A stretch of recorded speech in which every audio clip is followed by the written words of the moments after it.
প্রায় 100 কোটি ছাত্রীরা পড়াশোনা চালিয়ে যাওয়ার সুযোগ পেয়েছে এবং নিজের ইচ্ছায় বিবাহ বিলম্বিত করতে পেরেছে।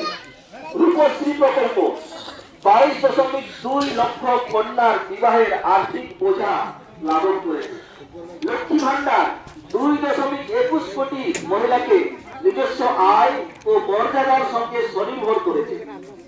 মহিলা মালিকানাধীন এমএসএমই সংখ্যা নিরীক্ষে বাংলা আজ সারা দেশে প্রথম স্থানে আছে।